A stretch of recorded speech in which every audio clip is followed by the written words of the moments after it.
La prière est basée sur cette croyance selon laquelle on peut parler avec le Dieu de l'univers, ce qui est assez mystérieux. Mais par où commencer? Eh bien, au cœur même du recueil d'enseignements de Jésus, appelé le Sermon sur la montagne, il a appris à ses disciples une prière simple qu'ils devaient s'approprier. La prière est divisée en 2 courtes moitiés, chacune ayant 3 requêtes. La première moitié est axée sur les desseins de Dieu dans le monde, et la deuxième moitié aborde nos préoccupations quotidiennes. C'est bien une courte prière. En effet, mais cette petite prière offre une toute nouvelle façon de voir les choses dans le monde. Jésus commence la prière ainsi. Notre Père qui es aux cieux. Dieu vit donc dans le ciel? Eh bien, dans la Bible, on désigne par le ciel ou les cieux l'image représentant la puissance et la présence universelle de Dieu qui trône au-dessus de toute chose. Dans le royaume de Dieu, Dieu est un souverain dont la volonté et le dessein s'accomplissent toujours. Mais Jésus ne s'adresse pas à Dieu en tant que roi. Non, Jésus appelle Dieu notre Père. C'est audacieux de clamer ça à propos du Dieu de l'univers. Ça l'est. Mais l'une des affirmations clés de la Bible est que Dieu a établi les humains comme ses représentants et ses enfants bien-aimés, incarnant la sagesse et le règne de Dieu dans le monde. Mais l'histoire de la Bible révèle le mépris de l'humanité pour cette vocation et notre tendance à tout gâcher. Alors, la prière se poursuit ainsi. Que ton nom soit traité comme saint. Ah, la sainteté, un mot religieux à la fois courant et flou. Pas faux. Dans la Bible, le mot saint traduit le statut unique de Dieu. Dieu est la source de toute réalité et l'auteur de la vie. Et c'est ce Dieu qui appelle la famille d'Israël en les sortant du lot des nations et en leur donnant son saint nom, les distinguant ainsi comme ses saints représentants parmi toutes les autres nations. Mais comme le reste de l'humanité, il sabote cette vocation. Ce qui a conduit à la défaite d'Israël et à sa conquête par plusieurs empires, déshonorant ainsi le saint nom de Dieu. Mais les prophètes d'Israël, comme Ézéchiel, ont dit qu'un jour Dieu rétablira la sainteté de son nom parmi les nations. Comment? Eh bien, en suscitant un nouveau représentant qui rétablira le règne de Dieu sur Israël et sur le monde, afin que tout le monde puisse voir à quel point Dieu est saint et bon.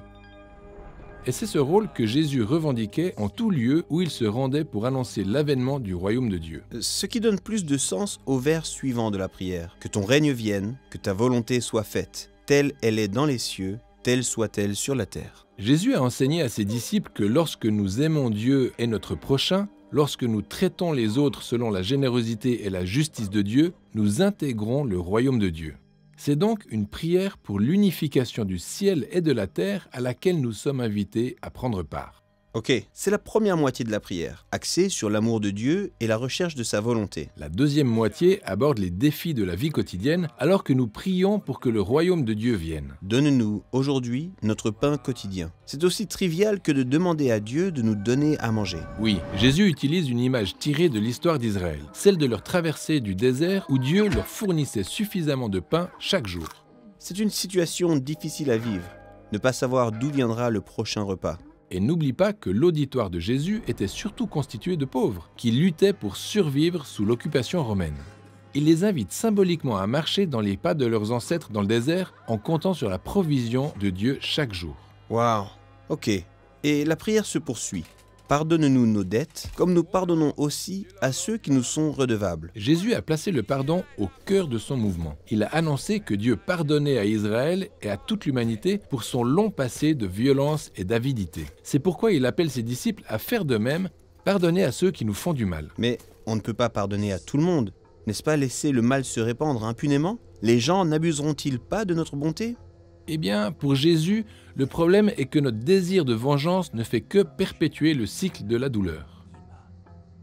Il a enseigné que le pardon commence par reconnaître les torts sans chercher à se venger.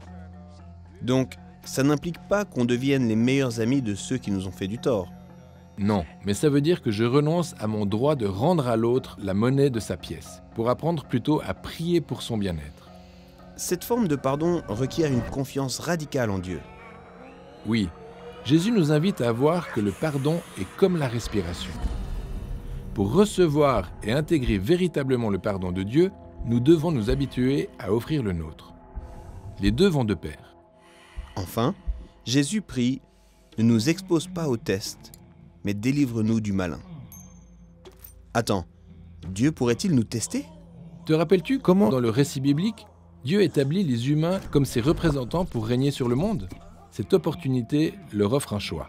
Vont-ils s'associer à Dieu et régner selon sa sagesse? Mais devant chaque choix, une voix murmure que nous pourrions faire les choses à notre manière, selon notre propre sagesse. Et cette voix fait du test un piège qui nous oblige à décider. À quelle voix ferons-nous confiance? Jésus nous invite donc à demander s'il nous est possible d'être totalement épargnés par les épreuves. Puis-je vivre une vie normale, s'il te plaît? Mais Jésus sait aussi que même la vie normale est pleine de choix qui nous obligent à nous fier à Dieu ou à autre chose.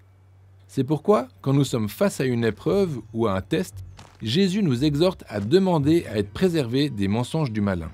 Ainsi s'achève la forme la plus ancienne de la prière. Elle est courte et puissante. Mais tiens-toi bien, c'est sa propre prière, Jésus l'a lui-même formulée. Vraiment?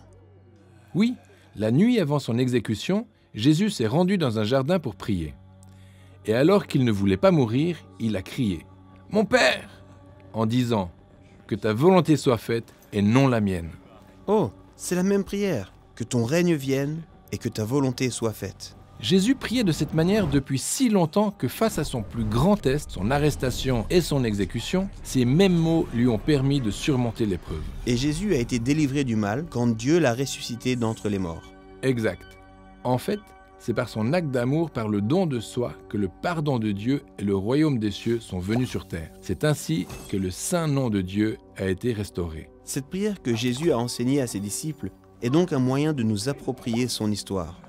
Cette prière nous invite à faire confiance à Dieu chaque jour, à nous aimer et à nous pardonner les uns les autres, afin de prendre part à l'histoire de la fusion entre le ciel et la terre.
Dans la prière que nous venons de voir, Jésus enseigne à ses disciples à prier pour recevoir la provision quotidienne de Dieu. Et Jésus a beaucoup d'autres choses à dire sur le fait de se fier à Dieu au lieu de nos biens.